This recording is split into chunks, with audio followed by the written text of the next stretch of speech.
ಮಳೆಯು ಸುರಿಯುವುದಿಲ್ಲಿಗೆ ರಾಗದಿ, ಮಳೆಯು ಸುರಿಯುವುದಿಲ್ಲಿಗೆ ರಾಗದಿ, ಮಳೆಯು ಸುರಿಯುವುದಿಲ್ಲಿಗೆ ರಾಗದಿ,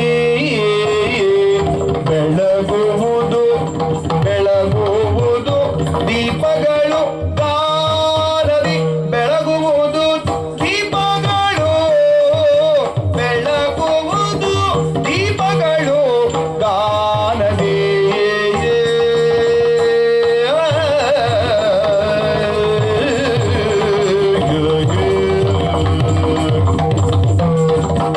ಅಳಿವಿನಂಚಿನ ನರನು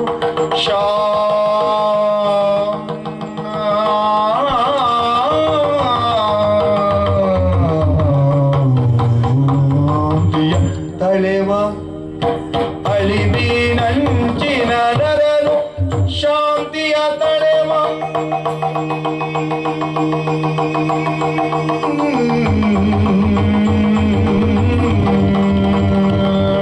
ಶಾಂತಿಯ ತಳೆವ ಉಳಿವನು ರಾಗದಿ, ಅನುರಾಗದಿ, ರಾಗದಿ ಅನುರಾಗದಿ, ಸುದಿಯುವುದು ದೀಪ ಉರಿಯುವುದು,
ಅಳಿವಿನಂಚಿನ ನರನು ಶಾಂತಿಯ ತಳೆವ ಉಳಿವನು ರಾಗದಿ,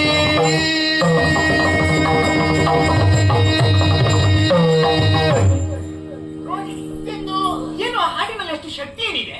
ಶಕ್ತಿ ಇದೆ ಏನೇ ಹಾಡಿನೊಳಗೆ ಸರ್ವಶಕ್ತಿಯೂ ಇದೆ. ಅದನ್ನ ಗುರುತಿಸುವಲ್ಲಿ ಕಲಾಸಕ್ತಿ ನಮಗೆ ಬೇಕು ಅಷ್ಟೇ.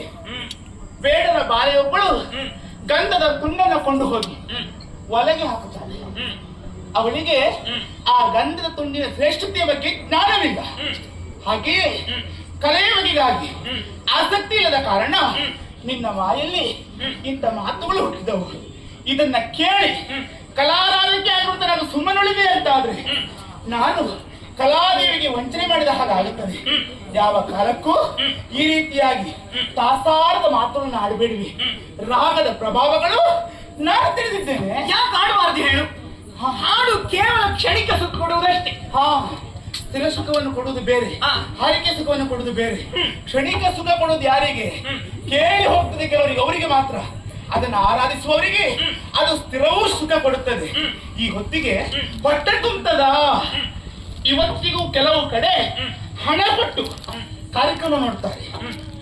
ಆ ಕೊಟ್ಟ ಹಣದಲ್ಲಿ ಹೊರಗಡೆ ಅವರಿಗೆ ಹೊಟ್ಟೆ ತುಂಬಿಸ್ಕೊಳ್ಳಿಕ್ಕೆ ಆಗುದಿಲ್ಲ ಅಂತಲ್ಲ, ಆದರೂ ಕಲಾವಿದರ ಎದುರು ಬಂದು ಅವರ ಸಮಯವನ್ನ ಕೊಡ್ತಾರೆ ಅಂತ ಆದ್ರೆ ಅದು ಅವರು ಕಲೆಗೆ ನೀಡುವ ಮಾನ್ಯತೆ.